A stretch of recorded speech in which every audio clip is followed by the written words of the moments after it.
Hola, ¿qué tal? Buenas tardes. Mi nombre es Gisela Carlos Fregoso. Soy profesora en la Universidad de Guadalajara. Participo o formo parte de un colectivo que se llama Coopera, Colectivo para Eliminar el Racismo.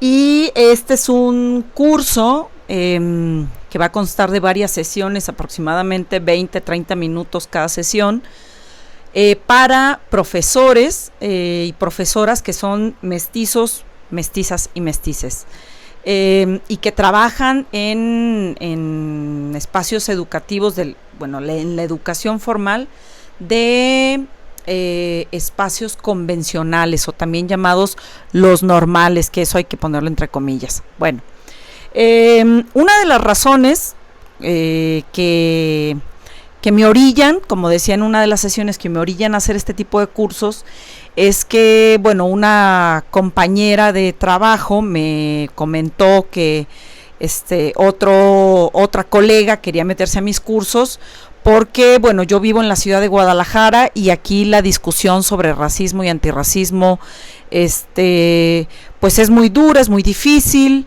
y es casi nula, hay mucha resistencia, ¿no?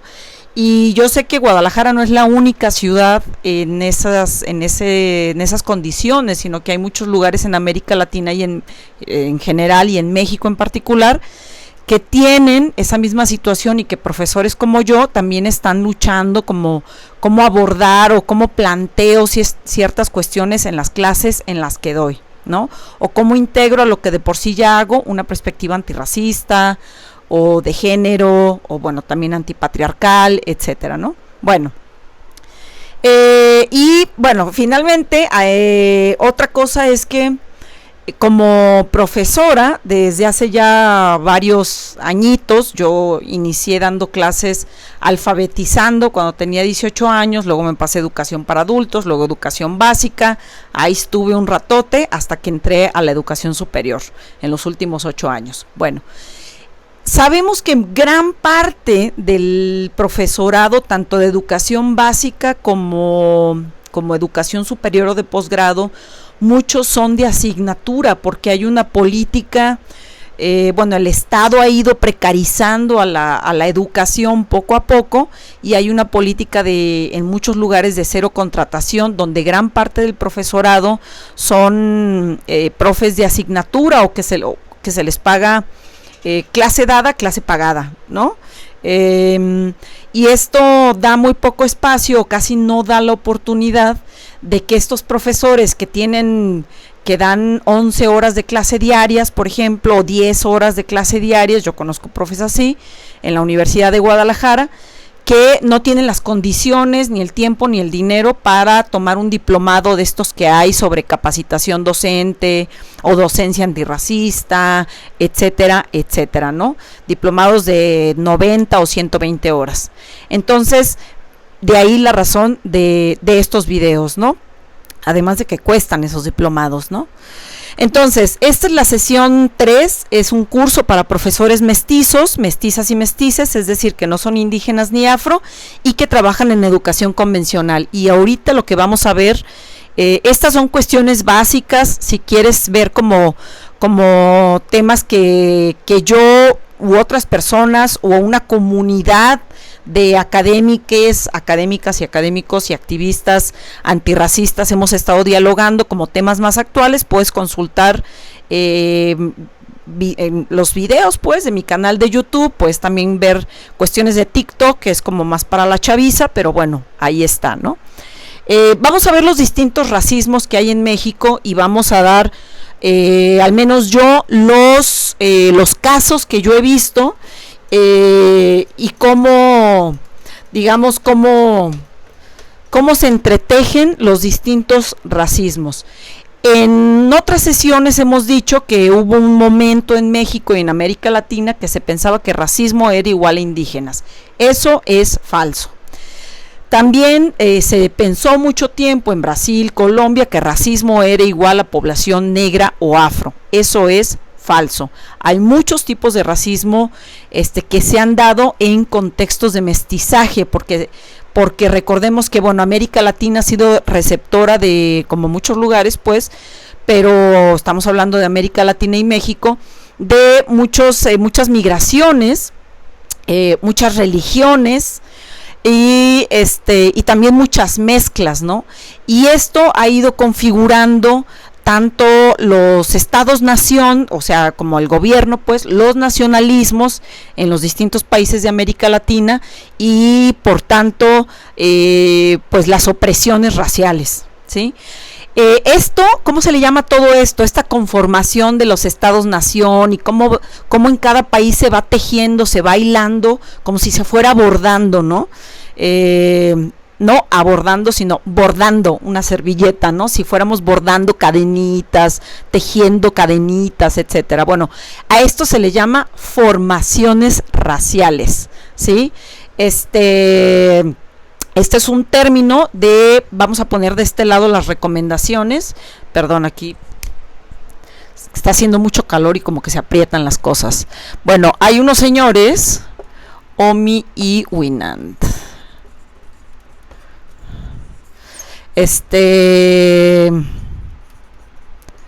Racial formations. Este término, formaciones raciales o racial formations, bueno, mucha bibliografía va a estar en inglés, no toda, pero algunas sí. Esta es de unos señores que se llaman Omi, ese es uno, y Winant, ese es otro. Lo puedes poner en YouTube y puedes ver conferencias que están traducidas, ¿no? Que tienen subtítulos, etcétera, así como lo pones como música de fondo, pues, ¿no? Esto se le llama formaciones raciales. Entonces, México tiene su propia formación racial, ¿sí? Y esta formación racial, perdón, es que está súper... Ay, ok. Esta formación racial es compleja, ¿no? Y ha dado forma a los distintos racismos que hay en este país, ¿sí? Decíamos en la sesión anterior que el racismo no es blanco versus no blanco, sino que actúa como un continuum. Voy a tomar otro marcador porque está súper difícil de abrir. Como un continuum, ¿sí? Que yo lo pondría como un serpientes y escaleras que te acerca o te aleja de la blanquedad, ¿no? En donde un polo es la blanquedad, ¿no? Y otro polo es lo contrario de la blanquedad, que Eduardo Restrepo y Mónica Moreno le llaman la negridad. Vamos a ponerlo aquí en recomendaciones, el término negridad. ¿Qué quiere decir negridad para aquellos profes más conocedores o que quizá han tenido relación con el término negritud? Negritud, la diferencia de negritud y negridad, ¿es lo mismo? No. Negritud hace alusión a un concepto del panafricanismo usado por Leopoldo Sédar Senghor, un poeta, ya murió, ¿no? Ya murió, pero de Senegal, ¿no? Con el concepto usado también por Aimé Césaire, político y poeta, también ya murió, de Martinica, que vivió en Francia, y hacía alusión, la negritud hace alusión al orgullo, ¿sí? De tener orígenes africanos y todo lo que se desprende de ahí, la identidad, etcétera. Y negridad, según Eduardo Restrepo, y después lo retoma Mónica Moreno, el primero es un antropólogo, la segunda es una socióloga y comunicóloga, dicen que negridad es lo que se piensa de lo que es lo negro, ¿no? Entonces, el racismo en México es como un continuum en donde por un lado está la blanquedad, ¿sí? Luego vamos a ver la diferencia entre blanquedad y blanquitud, pero vamos a llamarle lo blanco, por ejemplo, ¿no?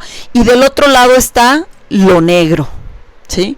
Entonces, vamos a suponer la manera en que a mí me funciona para entender cómo se reconfiguran los racismos y si surge otro nuevo racismo en México es la siguiente, no es la única, hay muchos libros, hay muchas personas, activistas, artistas, que son activistas, o sea, artivistas, que explican esto de otra manera, y está bien. Lo que yo estoy diciendo, lo que yo hago para entender y que a mí me ha funcionado, y esto lo quiero compartir para ver si a ustedes les funciona. No tiene que ser así, ¿ok? Bueno, supongamos que tenemos una pirámide, ¿no?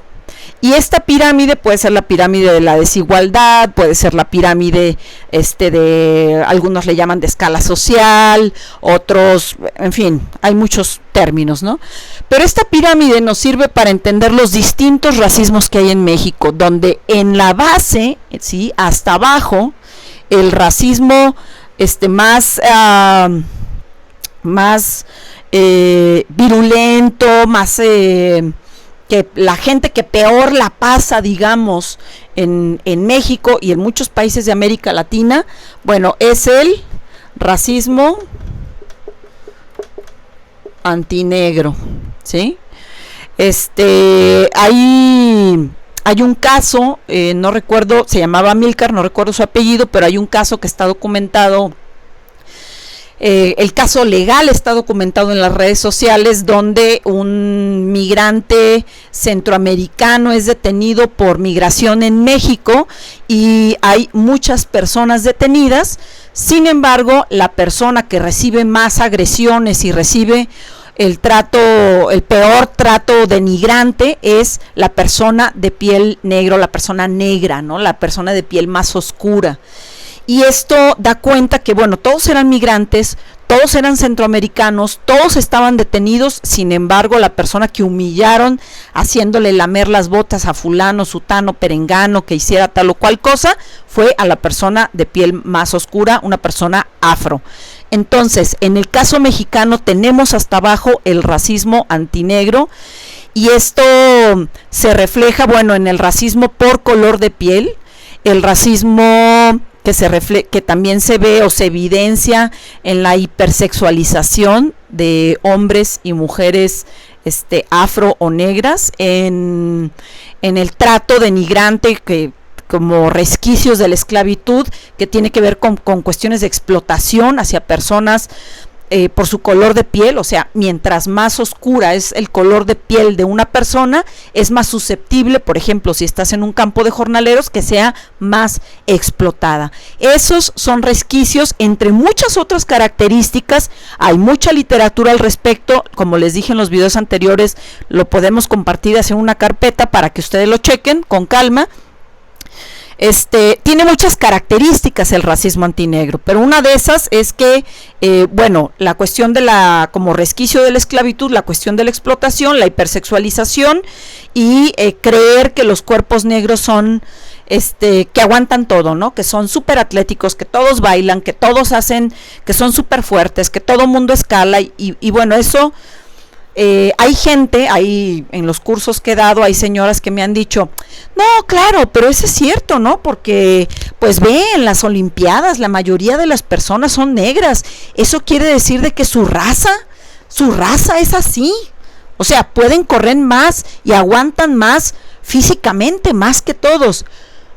Bueno, a ver, ¿hasta qué punto esos argumentos fueron usados para la esclavitud? Como aguantan más, no importa que estén trabajando de sol a sol. Como aguantan más, no importa que una mujer negra embarazada esté recogiendo algodón o esté siendo explotada para tal o cual cosa. Como aguantan más, no importa que carguen no sé cuántos toneladas, pese a que les cueste la vida. ¿Sí me explico? Entonces, es ahí donde debemos de aprender como a detectar cómo se activa el racismo antinegro en los discursos y las prácticas racistas que tenemos como profesores, pero que también vemos en el aula, ¿no? Bueno, está el racismo antinegro, está el racismo antiindígena o contra indígena, contra personas, pueblos, comunidades, poblaciones indígenas. Está el racismo, contra la comunidad rom, ¿sí? Que también les llamamos gitanos. Bueno, aquí en Guadalajara hay una población considerable de gitanos. Racismo anti-rom contra la comunidad rom. Está el racismo que en Brasil se le llama racismo religioso. Ojo, ¿sí? En Brasil, en lugares como Brasil, digo, yo no soy experta en Brasil, por supuesto que no. lo que he leído, lo que he escuchado y hablado con personas de Brasil, es que, por ejemplo, a gente de otras religiones que no sean evangélicos ni católicos, van y les queman sus lugares, de culto, sobre todo, ¿sí? O la mayoría, yo diría, que con religiones que tienen que ver con origen africano. Entonces el racismo religioso en muchos casos está ligado al racismo, a otro tipo de racismo, o sea, al racismo antinegro para el caso brasileño, y a veces con el racismo antiindígena, perdón, se me va el aire, y a veces contra el racismo antiindígena para el caso mexicano, ¿no? Que tuvimos en Veracruz una comunidad que quemó a un señor porque lo consideraba un brujo, ¿no? Que en realidad era un curandero, era un médico indígena, ¿no? Pero lo quemaron vivo. Entonces está el racismo religioso o el racismo, en el caso mexicano, contra la comunidad islámica, que cada día crece más, o anti-islam, ¿sí? Es menos común, es menos frecuente, porque no en todos los lugares, México era un país, y todavía mucha gente lo considera como un país muy católico, pero estas configuraciones religiosas, yo no soy experta en religión, pero creo que están cambiando, ¿sí? Creo que están cambiando muchísimo, hay muchísimas, hay otras religiones, pero hay otras que tienen mucha presencia, no solamente religiosa, como la Luz del Mundo, que tiene su sede principal aquí en México, o los evangélicos, los cristianos, los testigos de Jehová, sino que también tienen una presencia cultural, que implica aprender otra lengua, etcétera. Bueno, esa es la comunidad islámica o musulmana. En el caso de Guadalajara aquí es muy evidente, y hay un racismo hacia las personas de esta comunidad, ya sea las mujeres van al mercado de Santa Tere, qué sé yo, y bueno, les dicen de cosas por usar el velo, les jalan el velo, les jalan las ropas, les gritan terroristas, ¿no? Bueno, en fin, hay trabajos, hay investigaciones al respecto que igual las podemos compartir. Y está también el racismo contra personas judías, o también se le llama antisemitismo. Y aquí a lo mejor varias personas van a decir, ay no, pero Claudia Sheinbaum es judía, y ay no, ¿cómo puedes decir eso? Bueno, sí lo hay. Hay documentos históricos donde en ese momento México era mayormente católico, y temían que temían abrirle las puertas a no solamente 1, 2, 3, 4 familias, sino una comunidad. Acuérdense que en la Segunda Guerra Mundial hubo genocidio contra personas judías en Europa, bueno, una persecución contra personas judías, y las personas judías buscaron refugio en muchos lugares, en muchos países del mundo, ¿no? Y uno de ellos fue México, pero México fue un poco reacio a abrirle las puertas de manera abierta a la comunidad judía. Sí llegaron, por supuesto, pero no como otros lugares donde recibieron un montón de, pues, un número mayor de familias, ¿no? Entonces, ¿por qué? Porque se pensaba que como traían su cultura, ¿sí? Pero también su religión, pensaban que eso iba a atentar contra el proyecto racial de mestizaje que tiene por centro, o tenía por centro, el catolicismo, ¿sí? Entonces, voy a volver, perdón, ya. Estos tipos de racismo, ¿sí? Se han dado de forma histórica. No es que lo estamos inventando aquí o de dónde lo saco, no, hay muchos documentos que sustentan esto, pero estos tipos de racismo conformaron o dieron la pauta como cómo se debía de ser mexicano, mexicana, o un buen mexicano, ¿sí? Entonces esto configura el proyecto racial de mestizaje, ¿sí? O sea, si tú nacías en suelo mexicano, tu profesor, tu profesora, nacías en suelo mexicano, tus papás, tu abuelita, ¿no? Y nacía hablando español, o sea, nacer en suelo mexicano, ya tienes una ficha a tu favor. Número 2, si nacías hablando español y tu familia hablaba español, ya tenías 2 fichas a tu favor. Si no tenías orígenes negros, o afros, etcétera, tenías otra ficha a tu favor. Si no se reconocían los orígenes indígenas de tu familia, otra. Si no tenías alguna relación con la comunidad rom o gitana, otra, y así sucesivamente, ¿sí? Esto es lo que configuró el proyecto racial de mestizaje, y cuando la gente me dice, ¿qué? ¿Por qué hablas de color de piel? Y si alguien es indígena o afro, ¿qué importa? Todos somos mexicanos. O sea, cuando te dicen eso, lo que te están diciendo es que están hablando de este sujeto acá. No están hablando de estos. ¿Sí me explico? Entonces, ¿qué es lo que pasa? El problema con el mestizaje es que tiene trampas. ¿Sí? Acuérdense que tenemos este continuum, esta es una regla, ¿sí? Que si tú estás aquí, Juan Botas del Espacio, estás aquí, pero resulta que de la familia eres el de piel más oscura, o en tu barrio, en tu familia, en tu barrio, en tu colonia, en donde te mueves, eres el o la de piel más oscura, pues tómala, eres más susceptible, vas para atrás, como las fichas de serpientes y escaleras, eres más susceptible de vivir racismo, porque tenemos nuestro proyecto de mestizaje, vamos a ponerle aquí, ya no raya bien, proyecto de mestizaje, ojitos, vamos a ponerle aquí, nuestro proyecto de mestizaje tiene un componente antinegro, ¿sí? Si tú, Juan Botas del Espacio, además de tener color de piel oscura, ¿sí?, resulta que hablas una lengua indígena y aprendiste español a los 12 años, tómala, vas para atrás, cabrón. ¿Sí? Porque el proyecto racial de mestizaje tiene un componente de racismo antiindígena, un fuerte componente de racismo antiindígena. Pero, no, pues fíjate que también... Sí, ay, me faltó un racismo. Híjole, mis compañeros me van a regañar. Mis compañeros de los que hablamos de estos temas. Va aquí, merengues. Discúlpenme, por favor, ¿sí? Se me fue el avión. Se me fueron las cabras al monte, como dicen mis estudiantes. A ver, lo vamos a poner por aquí. Va a estar... Aquí está el racismo anti-rom, aquí, ¿sí?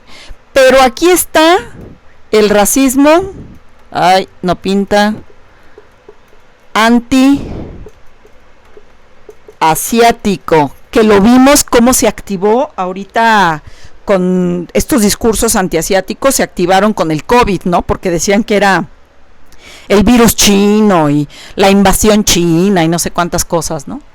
Entonces, si tú eres una persona que tiene color de piel oscuro, que a lo mejor aprendiste una lengua indígena, o no, suponte que no, o sea, no retrocediste, mira, lo vamos a dejar aquí, estás aquí, pero a lo mejor tiene los ojos rasgados, ¿sí? Quien tenga los ojos rasgados, profes, acuérdense que les decían, ay, pareces chino, chinito comialos. ¿Qué va que lee el chinito? Y te contaban chistes de chinos, te contaban chistes de asiáticos. Era una vez un chino, un coreano y un japonés. Y el todo grupo reía, etcétera. Bueno, profesora, cuando tú estés en tu clase, a lo mejor no das clases en universidad sin educación básica, y surgen este tipo de chistes que tienen en el centro el racismo antinegro, antiindígena, antiasiático, cualquier tipo de racismo, hay que frenarlos, ¿sí? Hay que interrumpir discursos, porque muchas veces cuando damos estas charlas, estas pláticas o estos cursos por internet o videos así de 2 minutos, la gente siempre como que se harta, como que se satura y dice, bueno, ya, ¿qué podemos hacer? O sea, hay que dejar de quejarnos y hay que actuar. ¿Qué podemos hacer? Eso. Puedes interrumpir discursos, eso sí lo puedes hacer, ¿no? Entonces, bueno, suponte que tú estás aquí, tienes color de piel oscuro, pero tienes ojos rasgados, pues también esto te va a regresar, porque hay un componente de racismo antiasiático en el proyecto racial de mestizaje. ¿Sí me explico? Bueno, vamos a borrar esto para explicar, para dar ejemplos, ¿no? Lo que quiero es dar ejemplos de cómo cómo se teje esto en, pues en la realidad y en las prácticas y discursos de la gente, ¿no? Al menos donde yo lo he visto, para que puedan, a ver, vamos a escribir más bonito esto. Este es un limpiador, fíjense, color rojo que compré para pintarrón, pero no es muy bueno, ¿eh? Entonces, a ver, vamos a poner aquí proyecto racial de mestizaje. Ahí está. Entonces vamos a otra vez a dibujar nuestra ballena, que es el mapa de la República Mexicana. Discúlpenme si dibujo muy mal. No, es más o menos así. Ok. Entonces, ¿cómo se tejen? O sea, ¿cómo es que se dan estos distintos, este triangulito en los distintos racismos en la gente? O sea, ¿cómo es en la práctica? Una vez estaba platicando con una persona que conozco que sí tiene muy claro como el papel que juega el color de piel, o sea, el racismo antinegro y el racismo antiindígena, ¿no? Entonces, esta persona, él decía que una vez que viajó a Europa, no quiero decir datos más claros, más específicos, porque van a adivinar quizá, pero cuando esta persona viajó a Europa, él se molestaba mucho. O sea, él es una persona de clase trabajadora, ¿no? Vamos a ponerlo aquí. Ah, ya no pinta, perdón, ya se le acabó. Vamos a usar el rojo, no importa.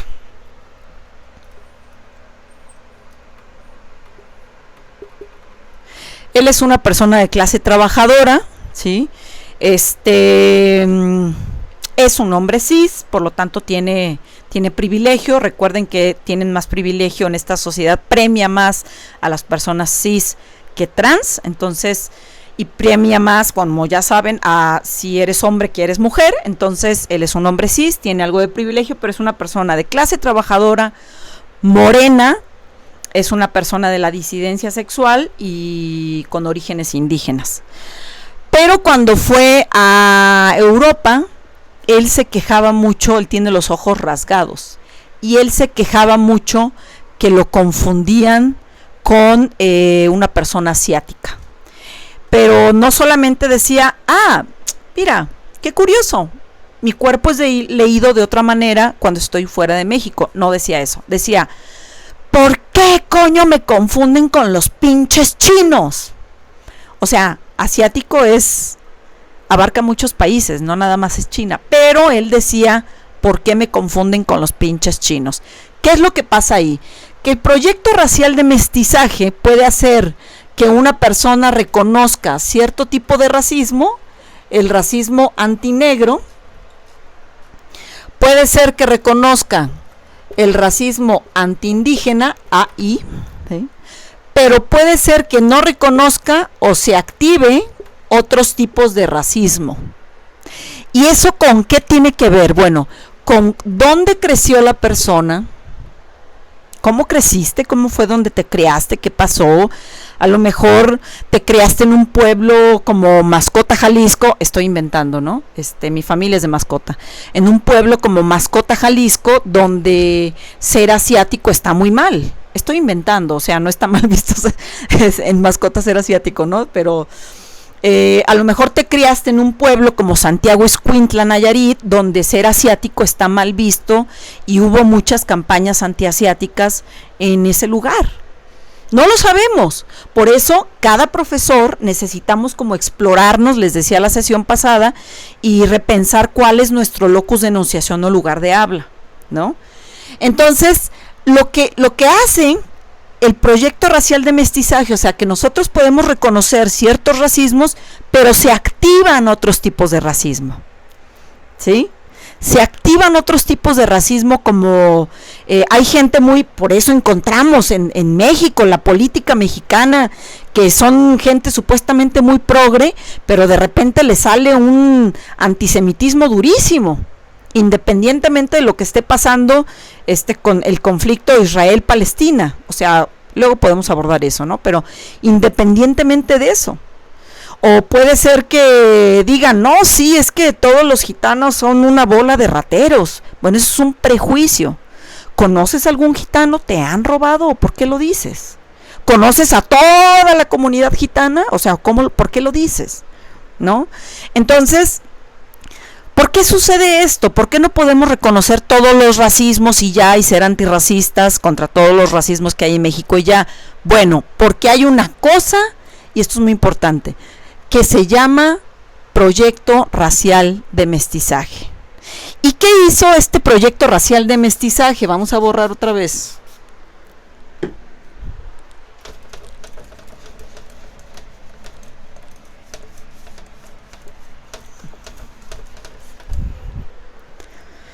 Bueno, el Proyecto Racial de Mestizaje es bastante complejo, pero básicamente es la historia, o sea, el Proyecto Racial El Proyecto Racial de Mestizaje tiene varias acepciones o varios significados, ¿sí?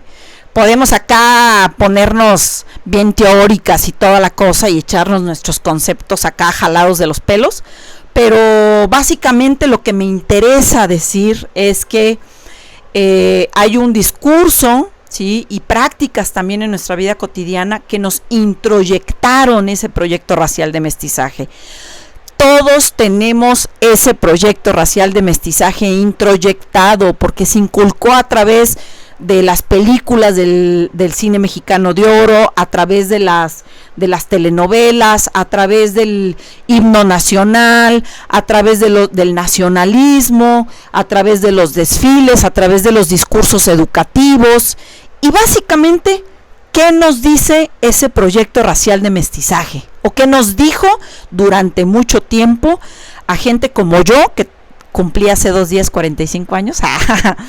A gente como yo que tenemos 40, 45 años.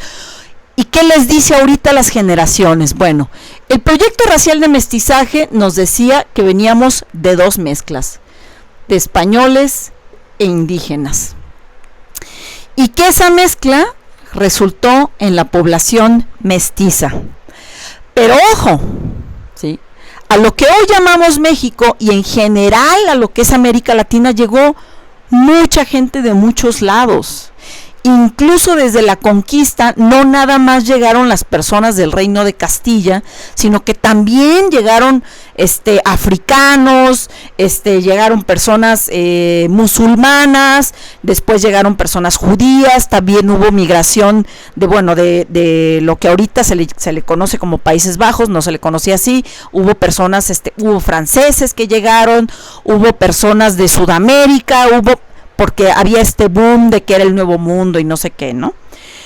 Pero sí, o sea, pese a ello, se nos dice, estoy jalando aquí el cable, se nos dice que nada más somos somos el producto de 2 mezclas. Este es un discurso del proyecto racial de mestizaje, DM, o sea, discurso de mestizaje, ¿sí? Se nos dijo durante mucho tiempo. Y también durante mucho tiempo el discurso nacionalista nos dijo que solamente éramos mestizos, pero no nos teníamos que nombrar y por lo tanto éramos mexas, mexicanos o mexicanas, ¿no? Que todos éramos mexicanos. Y no es sino hasta finales de los 80, principios de los 90, que el Estado mexicano reconoce, que dice, bueno, perdón, sí, somos mexicanos, pero también somos un país pluricultural. O sea, que reconocía a los pueblos indígenas. O sea, el discurso oficial era que nada más había mexicanos y pueblos indígenas. Y la población afro, que tiene muchísimos años en la lucha por su reconocimiento, duró muchos años en la lucha por su reconocimiento estadístico y constitucional, lo que logró, ya no es por la mitad. Lo que logró en el 2019, esto es como partido en 3, sí, más o menos. es que el discurso de mestizaje, bueno, primero logró su reconocimiento la población negra y afro de México, ¿sí? Nunca se les había reconocido en la historia del Estado-Nación mexicano. Fíjense qué grave. Y no es sino hasta el 2019. Entonces, el discurso del Estado-Nación cambió a que éramos el producto de españoles, indígenas y afros, ¿sí? Yo esto le llamo que es el discurso, o sea, yo como para ubicarme, pues, ¿no? Para diferenciar vamos a decirle plan A del plan B, yo le llamo, este es el proyecto racial de mestizaje, pero que surge a partir del 2019 es el mestizaje reloaded. Bueno, es muy jalado de los pelos. Es que me acordé de la película Matrix, ¿no? Matrix Reloaded, o sea, recargada, ¿no? Entonces, yo digo que este es el proyecto racial de mestizaje reloaded, o sea que ahora el discurso oficial, ¿sí? El discurso del gobierno, el discurso de las instituciones educativas como las universidades, instituciones como el INE, como, en fin, muchísimas otras de salud, ahora tienen un discurso de mestizaje reloaded o recargado, ¿sí? Donde dice, sí, bueno, no nomás venimos de españoles indígenas, también venimos de españoles indígenas y afro, ¿sí?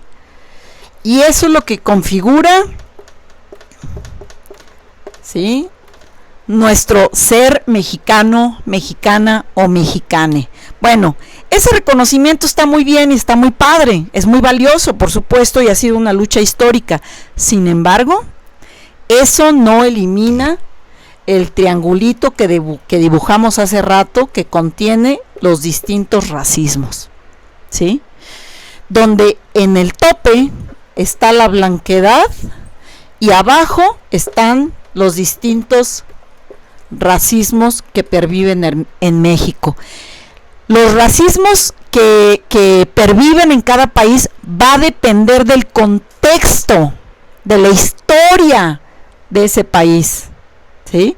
Va a depender de lo que llamamos formaciones raciales de cada país. ¿Sí me explico? Formaciones raciales que tienen que ver cómo se configuran las relaciones entre las personas y cómo nos vamos relacionando según nos van leyendo, ¿no? Físicamente, culturalmente, nuestra lengua, nuestro acento, etcétera. Bueno, hasta aquí, dudas, quejas, sugerencias, hasta aquí le vamos a dejar porque luego se tarda mucho en subir el video. Hay una persona que por ahí escribió, Katia no sé qué, que es profesora en medicina. Vamos a ver, vamos a intentar dar una clase que tenga que ver con las cuestiones biológicas, porque hay mucho racismo científico en áreas o en disciplinas como la medicina, ¿sí? Y tiene que ver primero con racismo epistémico, que más adelante lo vamos a explicar, así que no se lo pierdan, y si tienen más dudas, por favor, dejen sus comentarios. Estoy hablando como si tuviera un montón de seguidores. No es así, pero cualquier comentario que dejen o pregunta es muy bueno, pues, ¿no? Ok, bye.